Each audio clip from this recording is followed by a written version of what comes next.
big time value. The $6.99 original bag, only at Hardee's. The News Channel 6 mobile app is now even better. Download it today. It's been cold pretty much for the entire month of January, but buckle up because we are on the Polar Express next week with highs in the 30s and lows in the teens, and yes, even a chance of some winter weather. I will have all the details on your forecast coming up.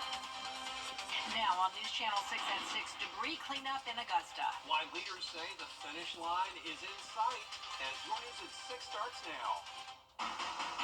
Live from Television Park, this is WJBF News Channel 6 at 6. Good evening, everybody. I'm Brad Means. And I'm Jenny Montgomery, and we thank you for joining us tonight. Coverage you can count on begins with the end in sight when it comes to debris pickup in Augusta.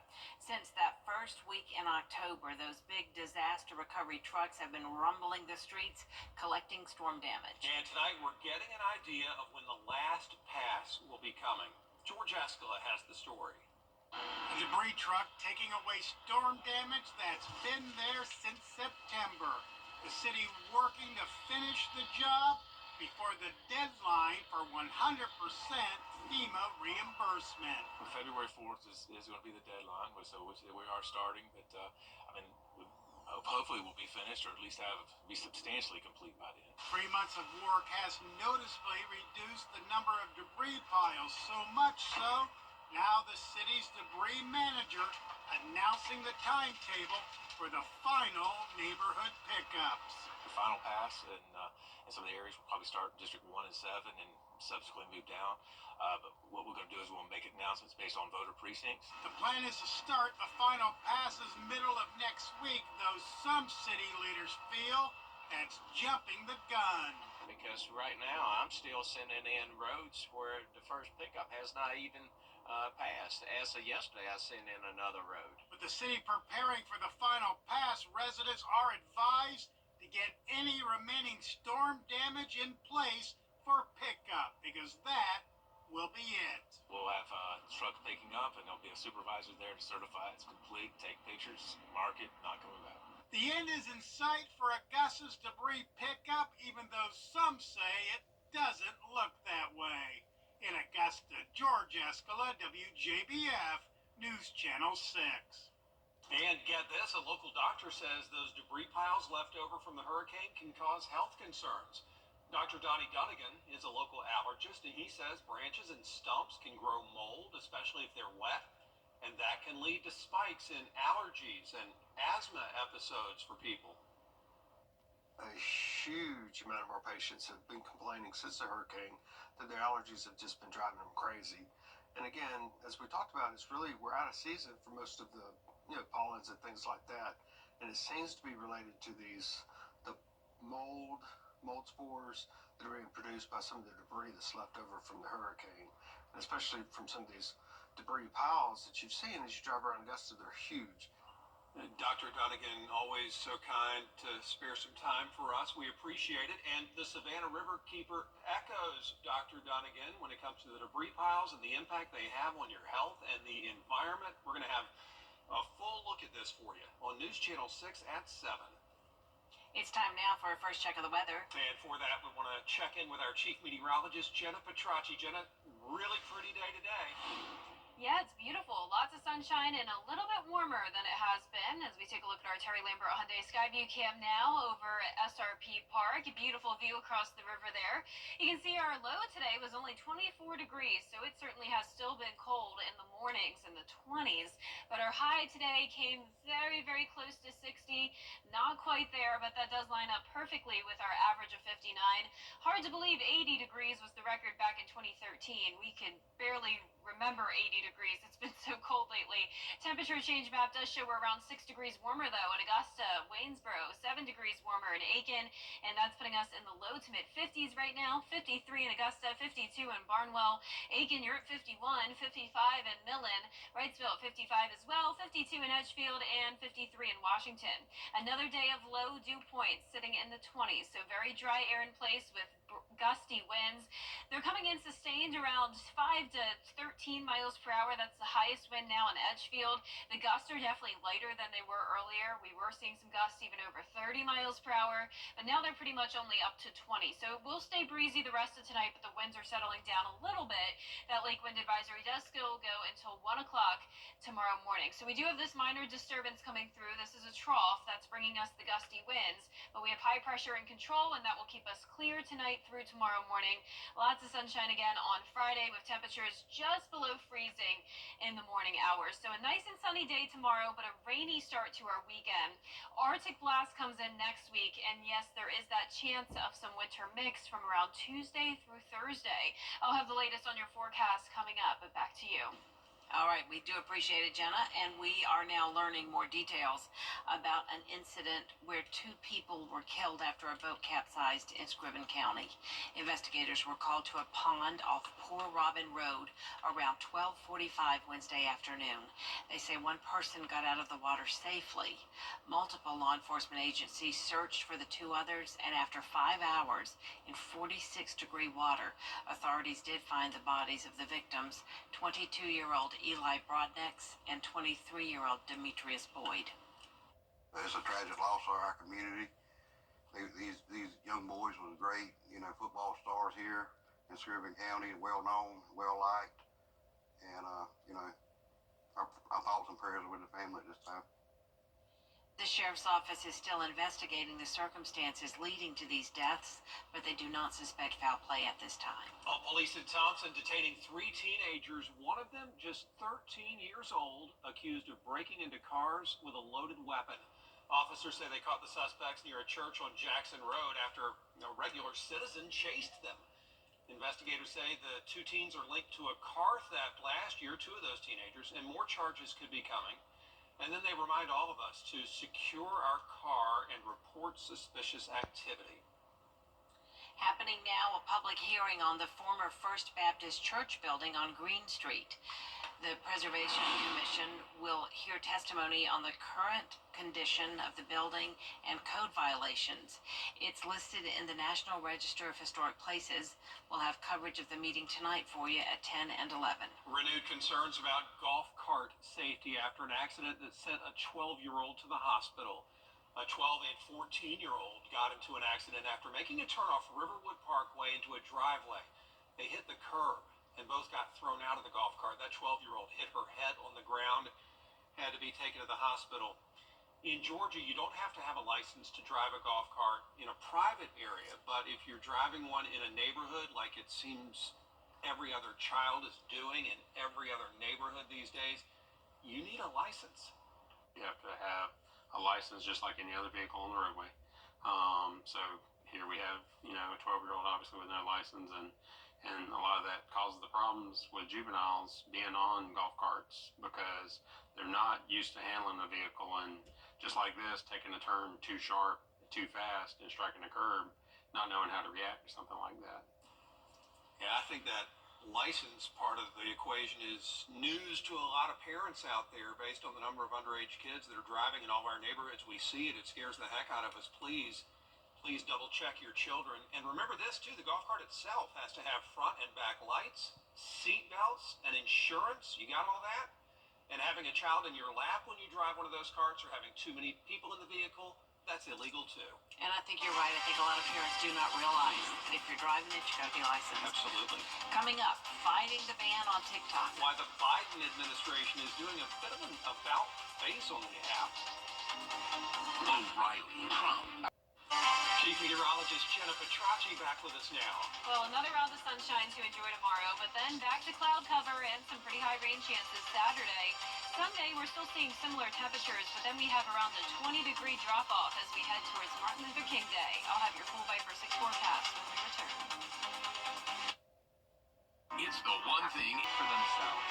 Hundreds of millions recovered for our clients. you can't always choose the way, but you can choose your weather app. Go with the most accurate and most trusted, the Live FICO 6 mobile app. Download it today.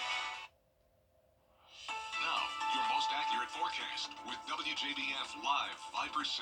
Welcome back. Another night of clear skies as we take a look at our Terry Lambert Hyundai Skyview Cam into Burke County. Another chilly one as well. We are still sitting in the 50s right now. A west wind of 7 miles per hour.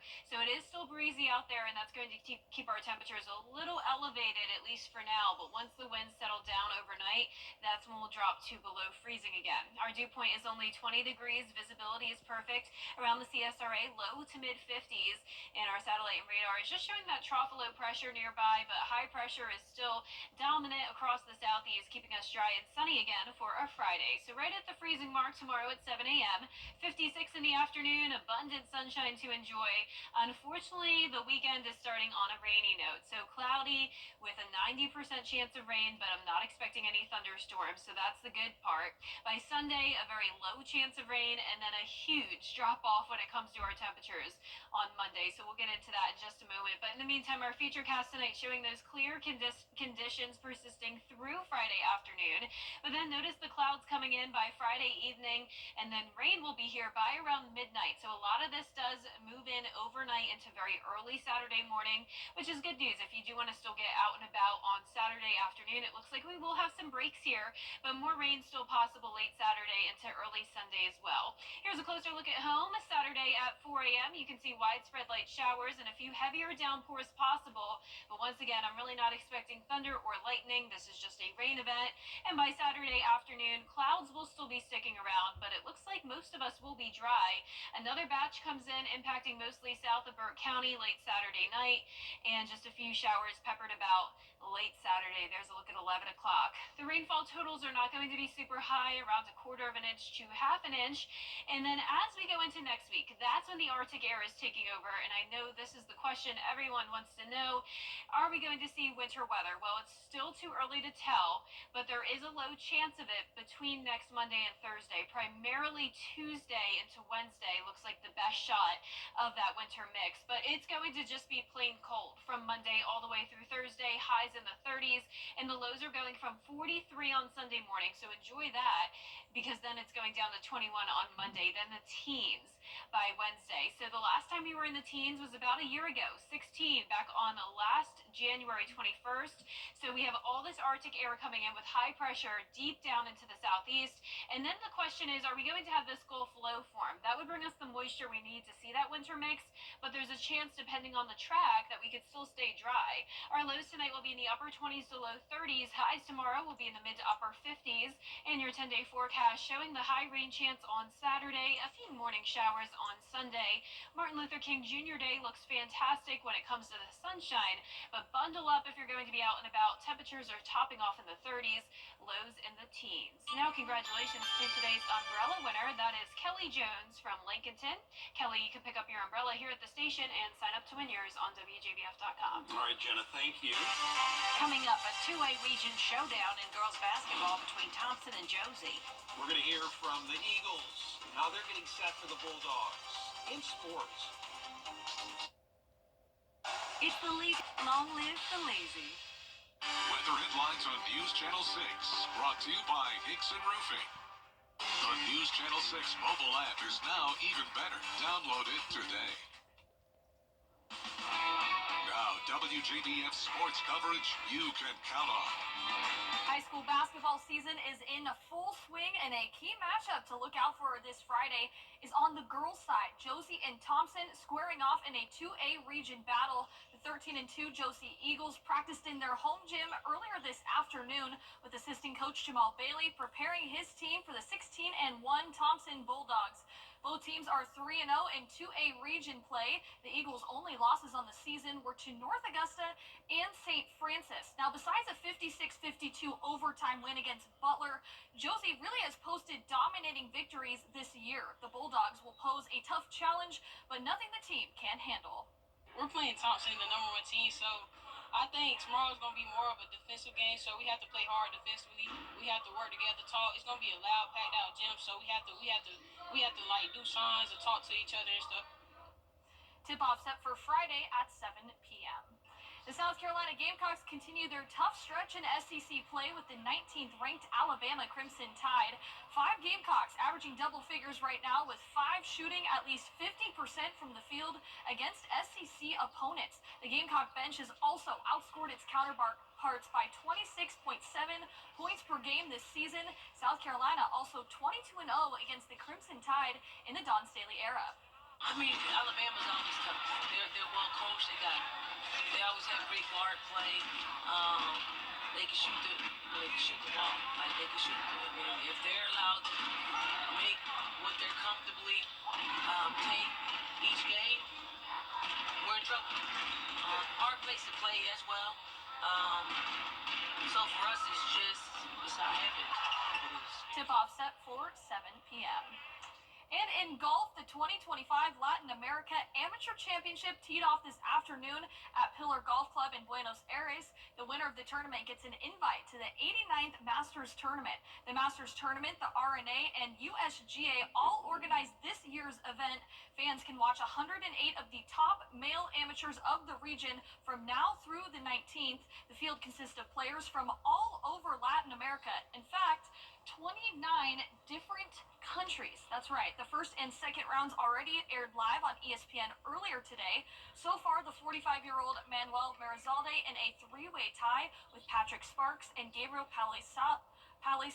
There, then more coverage on the 72-hole stroke play championship coming up Friday from 1 to 4, Saturday from 11 to 2, and the final round 10 to 1 p.m. on Sunday. Yeah, big deal down there. Masters invite on the line. Yes. Gianna, thanks. We'll be right back. Molly leaving was one.